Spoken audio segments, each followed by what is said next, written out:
फिर से एक साथ 4 आईपीओज हो रहे हैं ओपन और इनमें से 2 आईपीओज ललिता ज्वेलरी और हॉरिजॉन ओपन हो चुके हैं। 2 आईपीओ जस्ट जिस दिन वीडियो रिकॉर्ड कर रहा हूं उसके अगले दिन सनशाइन पिक्चर और शशांक ज्वेलर्स हो जाएंगे ओपन। तो हम इन चारों के बीच में करेंगे इनका कंपैरिजन, जानेंगे इनकी रैंकिंग कि कौन सा नंबर 1 पे, कौन सा 2 पे, कौन सा 3 पे, कौन सा 4 पे।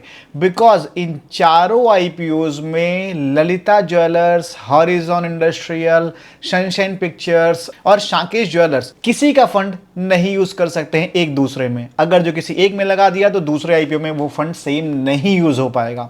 तो ऐसे में हमें कोई एक आईपीओ चूज करना होगा और ऊपर से इन चारों आईपीओ में कंफ्यूजन ऐसी है कि जो आईपीओ अच्छा नहीं है उसका ग्रे मार्केट अच्छा निकल रहा है, जो आईपीओ ठीक है उसका ग्रे मार्केट नहीं निकल रहा है। तो कंफ्यूजन थोड़ी सी बढ़ जाती है क्योंकि अक्सर रिटेलर्स ग्रे मार्केट में उनके भरोसे आईपीओ लगा देते हैं, ज्यादा नहीं बट 1-2% लोग तो लगा ही देते हैं। तो वो कंफ्यूजन भी आपकी इस वीडियो में दूर हो जाएगी, सारे डाउट क्लियर हो जाएंगे, कहां जाना सेफ होगा, रिस्की कौन सा होगा, सब कुछ आपको इस वीडियो में पता चलेगा और प्रॉपर रैंकिंग भी पता चल जाएगी। और अगर जो आपने ये वीडियो अंत तक देख ली तो इसके अलावा कोई वीडियो देखने की जरूरत आपको नहीं पड़ेगी, सारी जानकारी इसमें मिल जाएगी।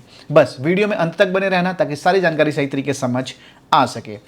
डिटेल्स को मैं अपने स्टार्ट करूं उसके पहले आप सभी को बता दूंगा इसकी जो भी डिटेल्स दी जाएगी इस वीडियो में वो एजुकेशनल इन्फॉर्मेशन पर्पस के लिए होगी। कोई भी डिसीजन इस पर रिसर्च कर लेना, पॉसिबल हो तो फाइनेंशियल और सलाह लेकर इन्वेस्टर को भी प्लान करना और डिस्क्लेमर को एक बार ध्यान से पढ़ लेना।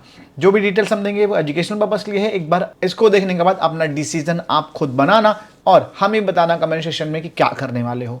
तो गाइस सबसे पहले हम इन 4 आईपीओ में से 2 आईपीओ चूज करेंगे जो 17 को ओपन हो रहे हैं। दोनों आईपीओ ये रहे 17 वाले, इनके बीच में हम देखेंगे कि कौन सा नंबर 1 कौन सा 2। उसके बाद जो 2 IPO just next day open हो रहे हैं उनके बीच में जैसे सनशाइन पिक्चर और शाकेश ज्वेलर्स, ठीक है। तो सबसे पहले हम इन दोनों के बीच में चीजों को देख और समझ लेते हैं। सबसे पहले तो इस बिजनेस के हिसाब से, तो बिजनेस के हिसाब से Lalita jewellery horizon industrial park से ज्यादा स्ट्रांग लग रहा है, इसलिए इसको नंबर 1 पे रखा जाएगा। फाइनेंशियल डेटा के हिसाब से देखें तो भी ललिता ज्वेलरी मार्ट बढ़िया नजर आ रहा है, इसलिए इसको नंबर 1 पे रखा जाएगा। लेकिन हॉरिजॉन इंडस्ट्रियल पार्क के अंदर एक बड़े इन्वेस्टमेंट फर्म की बैकिंग है, तो आगे कुछ भी हो सकता है। एक तरह से लिस्टिंग में मोनोपोली तो है ही है, लेकिन बिजनेस में नॉर्मली बाहर भी मोनोपोली जैसी सिचुएशन ये क्रिएट कर सकते हैं क्योंकि जिस इन्वेस्टर की बैकिंग है उसके पास बहुत अच्छा पैसा है और वो अच्छा पैसा खर्च कर सकता है अपने बिजनेस को बढ़ाने के लिए। तो ये फायदा हॉरिजॉन इंडस्ट्रियल पार्क के पास है। एक चीज मैं आपको यहीं क्लियर कर देना चाहूंगा कि इन दोनों आईपीओ में ललिता ज्वेलरी हॉरिजॉन पार्क की चीजों को मैं शॉर्ट में ही बताऊंगा और इन दोनों के बारे में भी आपको शॉर्ट में बताऊंगा क्योंकि दोनों का रिव्यू हमने कर दिया है और साथ में कंपैरिजन भी कर दिया है। एक बार देखो सनशाइन पिक्चर और शाकेश ज्वेलर का थंबनेल यहाँ पे, इन दोनों के बीच में कंपैरिजन के साथ रिव्यू भी है जिसको आप देखोगे तो डिटेल में समझ पाओगे। और साथ में ललिता ज्वेलरी और हॉरिजॉन इंडस्ट्रियल का देखो सामने आपके थंबनेल, इसको आप देखोगे तो ज्यादा डिटेल में समझ पाओगे। तो यहाँ पे शॉर्ट में ऊपर से चीजें बताऊं कि भाई सेम चीज यहां बताने लगा तो लगभग 25 से 30 मिनट की वीडियो बन जाएगी। तो मतलब नहीं है ना इतना लंबा कर रहे हैं क्योंकि ऑलरेडी वो डिटेल्स वहां पे दे रखी है। तो ठीक है, लेट नहीं करते हैं, हम ललिता ज्वेलरी और हॉरिजॉन के बीच में बात कर रहे थे इनकी रैंकिंग की। तो मैं आपको बताता कि हॉरिजॉन में एक पॉइंट ऐसा है जहां पे बैकिंग बहुत स्ट्रांग है, तो ये फाइनेंशियली लॉस में है उसके बावजूद भी बिजनेस ललिता ज्वेलरी प्रूवन है, उसके बावजूद भी जो बैकिंग है ना वो सपोर्ट कर सकती है। तो भैया वो QIB भी ला सकती है, एंकर्स तो ले ही आई है, मतलब एंकर लिस्ट ठीक ठाक सी है और सब्सक्रिप्शन भी ला सकता है, लिस्टिंग के टाइम में वो डिमांड भी निकाल सकता है। तो ऐसा कुछ होता है तो वो आउट ऑफ सिलेबस होगा। बिजनेस और सारी चीज़ों के हिसाब से हम जो चीज़ें देख रहे हैं वो देख रहे हैं और आपको लास्ट में ये चीज़ भी बता दूंगा कि आउट ऑफ सिलेबस क्या हो सकता है, ठीक है। तो ओवरऑल हर एक पहलू पे कुछ भी हम देख लें तो ललिता ज्वेलरी नंबर 1 पे है, हॉरिजॉन इंडस्ट्रियल 2 नंबर पे है। इसमें किसी भी तरीके से डिस्कशन करेंगे यही निकल के आएगा। आप रिव्यू कंपैरिजन वाली वीडियो जरूर देखना इस चीज को डीप और ढंग से समझने के लिए। अब जो हमारे दूसरे 2 आईपीओ हैं सनशाइन पिक्चर्स और शाकेश ज्वेलर्स, इन दोनों के बीच में देखें तो सनशाइन पिक्चर्स में अलग ही मतलब ग्रे मार्केट में डिमांड निकल तो रही है लेकिन फाइनेंशियली कंपनी अनस्टेबल है। और मैंने इसकी अपकमिंग मूवी भी ढूंढने की कोशिश करी जिसमें सम्मुख एक्सपेक्टेड है 2027 में आएगी। और उसके अलावा मैंने कोशिश करी फाइंड करने की कि क्या इसकी और कोई मूवी आ रही है, तो हिसाब 2026 की रिलीज में ही है जो अच्छा कर सकती है। जियो स्टूडियो के साथ ये मिलके बना रहे हैं, तो ऐसा बहुत ज़्यादा तोड़ू फोड़ू फायदा भी नहीं मिलने वाला है। और ये 2002 की एक सुपरहिट फिल्म आंखें के बाद का सिक्वल कह सकते हो, मतलब सेकंड पार्ट कह सकते हो। तो मुझे नहीं लग रहा कि बहुत ज़्यादा ऐसा चलने वाला है, और हो सकता है वही चल जाए, तो उस वजह से डिमांड निकल रही है तो अलग मामला है। या दूसरी बात ये हो सकती है कि सनशाइन पिक्चर में मतलब एक वो कनेक्शन वाली बात, क्योंकि भाई ऑब्वियसली बॉलीवुड से हैं तो कनेक्शंस तो ऑब्वियसली होंगे, तो वो एक बात हो सकती है। तो ग्रे मार्केट में फेक डिमांड भी निकल सकती है, या सब्सक्रिप्शन के टाइम में ओरिजिनल डिमांड निकाल दें, तो यहाँ पे वो एक चीज़ निकल के आएगी। बट अगर जो हम फाइनेंशियली इनको देखना चाहें, सारी चीज़ों को हम सही तरीके से अगर जो देखें, तो किसी भी हालत में ये इसके कंपैरिजन में नंबर 1 पे तो नहीं आएंगे। शाकेश ज्वेलरी ही नंबर 1 पे आएगा और सनशाइन पिक्चर नंबर 2 पे रहेंगी।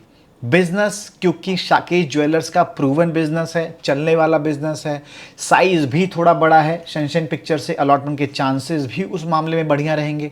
तो फिर मुझे फिलहाल सनशाइन पिक्चर में जाने का कुछ ऐसा रीजन नहीं दिख रहा है। हाँ, आगे क्या होगा वो हम देख लेंगे, बट फिलहाल तो हमारी लिस्ट में शाकेश ज्वेलर्स और ललिता ज्वेलरी नंबर 1 पे निकल के आ रहे हैं। अब इन दोनों में से जो दोनों अलग अलग कैटेगरी में नंबर 1 पे आए हैं, इनमें से कौन सा नंबर 1 पे आ रहा है, फिर हम डिसाइड करेंगे नंबर 1, 2, 3, 4 विथ रीजन।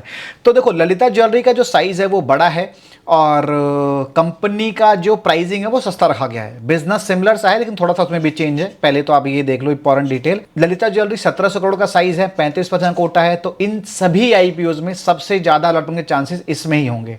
जो हॉरिजॉन इंडस्ट्रियल पार्क है उसका साइज 2600 करोड़ का है, लेकिन उसमें रिटेलर का पोर्शन 10% का है, जिसकी वजह से अलॉटमेंट के चांसेस इन रिटेलर्स कैटेगरी उसमें कम है कंपेयर टू दिस आईपीओ। हाँ, एचएनआई कैटेगरी का मामला चेंज हो जाएगा, वहां पे अलॉटमेंट के चांसेस ज्यादा होंगे। ठीक है, ये अलॉटमेंट चांसेस वाली बात है प्योरली। तो अब इन दोनों में फिलहाल तो ये नंबर 1 पे अलॉटमेंट चांसेस के मामले में भी है और लिस्टिंग के मामले में भी है, क्योंकि इसका प्राइसिंग वैल्यूएशन देखोगे आप तो 0.4 का ये फंड मांग रहे हैं प्राइस टू सेल डेटा, और यहीं इसका देखो तो 0.61 का मांग रहे हैं। मतलब अपना जो सेल है उसके हिसाब से 0.61 गुना ये पैसा मांग रहे हैं, और ये 0.4 गुना। तो ये प्राइसिंग थोड़ा सही लेके आई है, और ये प्राइसिंग थोड़ी सी महंगी कंपेयर टू ललिता ज्वेलरी। फिर शाकेश ज्वेलर जो है, ये अपना खुद का जो ब्रांड है वो उतना स्ट्रांग नहीं बिल्ड कर पाया है। मतलब अपने ब्रांड से बेचता तो है, पर इसकी ब्रांडिंग उतनी अच्छी नहीं है जितनी ललिता ज्वेलर्स की है, और ये दूसरों के लिए भी प्रोडक्ट बना के देता है जो ललिता ज्वेलर्स नहीं करता है। तो ये इन दोनों के बिजनेस में अलग है। तो अब फिलहाल ये नंबर 1 पे और ये नंबर 2 पे। तो अब हमारे पास क्लियर है कि ललिता ज्वेलरी नंबर 1 पे आ रहा है विदाउट एनी डाउट। ठीक है, इन चारों आईपीओ में। इसके अलावा नंबर 2 पे किसको रखे हम, तो गाइस अगर जो सेफ साइड हम अपनी एनालिसिस पे स्ट्रिक्ट हैं, तो दूसरे नंबर पे ऑब्वियसली शाकेश ज्वेलरी आ रहा है। ठीक है, यही है सेफ साइड। अब इसके अलावा तीसरे नंबर और चौथे नंबर पे, तो गाइस तीसरे नंबर पे ऑब्वियसली जो रिस्क फ्री है वो सनशाइन पिक्चर है, और हॉरिजॉन चौथे नंबर पे। अब इनमें रैंकिंग चेंज हो सकती है। रैंकिंग चेंज होने का रीजन स्टार्टिंग मैंने आपको बताया था कि यहां पे सनशाइन पिक्चर्स के पास भी बैकिंग हो सकती है, कॉन्टैक्ट हो सकते हैं, और ग्रे मार्केट में डिमांड है। तो ग्रे मार्केट डिमांड को तो मैं नहीं मान रहा हूं, लेकिन बैकिंग होने के नाते हो सकता है इसमें सब्सक्रिप्शन अच्छा हो जाए। हालांकि अलॉटमेंट के चांसेस कम होंगे, लेकिन सब्सक्रिप्शन अगर जो बहुत अच्छा हो जाता है तो हम इसको प्रायोरिटाइज कर सकते हैं नंबर 2 पे। क्योंकि अगर जो शाकेश ज्वेलर्स को लोग नहीं चूज करते हैं, बिकॉज ज्वेलरी का जो आईपीओ है ना वो एक साथ 2 आया है, तो हो सकता है कोई एक ही चूज किया जाए, मतलब ललिता ज्वेलर्स ही चूज किया जाए और इसको इग्नोर कर दिया जाए। एक तो महंगा भी है, दूसरे खुद की ब्रांडिंग पे ज़्यादा लोग भरोसा करते हैं। किसी और के लिए बिजनेस करना उस टाइम में जब कोई अच्छा ब्रांड लेके आया हो तो थोड़ा सा लोग इग्नोर करते हैं। तो अगर जो ये इग्नोर होता है तो उस कंडीशन में हम सनशाइन पिक्चर्स को प्रायोरिटाइज कर सकते हैं। ठीक है, तो ऐसी कंडीशन में जब शाकेश इग्नोर होगा तो ललिता ज्वेलर्स हमारे लिस्ट में नंबर 1 पे, सनशाइन पिक्चर नंबर 2 पे, और हॉरिजॉन इंडस्ट्री 3 नंबर पे होगा। लेकिन हॉरिजॉन इंडस्ट्रियल पार्क जो है, इसमें भाई वही मामला है कि लॉस वाली कंपनी है, चीज़ें उतनी बढ़िया नहीं है, बट क्योंकि इसमें बैकिंग है एक बड़े प्लेयर की, तो वो हो सकता है इसको टॉप 1 का आईपीओ बना दे। ऐसा पास्ट में हमने कई सारे आईपीओस को देखा है। तो लास्ट मोमेंट पे हम ये डिसाइड कर सकते हैं कि इसको नंबर 2 पे ले जाएं या 3 पे ले जाएं, लेकिन फिलहाल तो ये ओवरऑल कंक्लूजन में नंबर 3 और 4 पे आ रहा है, जो कि मैंने अभी आपको रैंकिंग बताई है। तो इस पे नजर बना के रखनी है, लेकिन इसको प्रायोरिटाइज नहीं करना है अभी। मतलब प्रायोरिटी में अगर जो रखना है तो ललिता ज्वेलरी पे अपनी नजर बना के रखनी है। हाँ, ग्रे मार्केट प्रेम के भरोसे जाना है तो भाई ग्रे मार्केट प्रेम भी एक बार आप देख लो, क्योंकि कई सारे लोग ऐसा करते हैं जो कि मैं बोलूँगा गलत है। तो ग्रे मार्केट प्रेम की बात करें, ये रहा, ये एक लाइन से सबके ग्रे मार्केट प्रेम है यहाँ पे। तो गाइस ललिता ज्वेलरी करीब 12% अप्रॉक्स निकल रहा है, जिसका 43 का हाई था, 25-26 के आसपास है। इसके पहले जो जीएमपी थी वो करीब 35-36 के आसपास की थी। हॉरिजॉन का 1 से 2 रुपये बचा, मतलब ना के बराबर जीएमपी है, बट वही बैगिंग वाली बात। शनशाइन पिक्चर्स में लगातार हाई बनता जा रहा है, 17% अप्रॉक्स। अब जो मूवी आ रही है भाई, अगर जो अच्छी हो, आप लोग बताना, मैं बहुत ज़्यादा मूवी नहीं देखता हूँ और बॉलीवुड तो ना के बराबर, क्योंकि नहीं मज़ा आता है मुझे। तो हो सकता है कि कुछ उस मूवी में ऐसी कोई बात हो इसलिए न्यूज़ निकल रही हो, या कुछ पता हो, या कॉन्टैक्ट वाली बात ही हो, तो मैं कुछ कह नहीं सकता। तो भाई इसके हिसाब से तो नंबर 1 पे फिलहाल यही आ रहा है, बट मेरी लिस्ट में जो चीज़ें थी वो आपको बता दिया। और साकेत ज्वेलर का जीएमपी 3% का अप्रॉक्स है, इसका जीएमपी 8 हाई था जो कि गिरता दिखा है। तो फिलहाल स्टेबल जीएमपी की बात करें 2 ही है, ललिता ज्वेलरी और सनशाइन पिक्चर्स। ठीक, अब सब कुछ मैंने आपको खुल के बता दिया है। इसके बाद आपको फाइनल डिसीजन, फाइनल वर्डिक्ट की वीडियो हम देते हैं रेगुलरली। इन चारों आईपीओ में इंडिविजुअली हर एक आईपीओ के ऊपर गाइडेंस देंगे। अगर जो रैंकिंग में कोई भी चेंज होगा या पीछे से कुछ भी ऐसी बैकिंग वाली चीजें निकल के आती हैं तो आपको प्रॉपर गाइड किया जाएगा। बस इसके लिए चैनल को सब्सक्राइब कर लो, टेलीग्राम चैनल को ज्वाइन कर लो, because subscription data and all यहाँ पे मिलेगा, साथ में जीएमपी भी आपको बताया जाएगा। हाइप जरूर कर देना इस वीडियो को ताकि ज्यादा रीच बढ़ सके और ये जो मेहनत कर रहा हूं आपके लिए वो सफल हो सके। मिलते हैं हम सभी अगली वीडियो में। Bye bye, take care.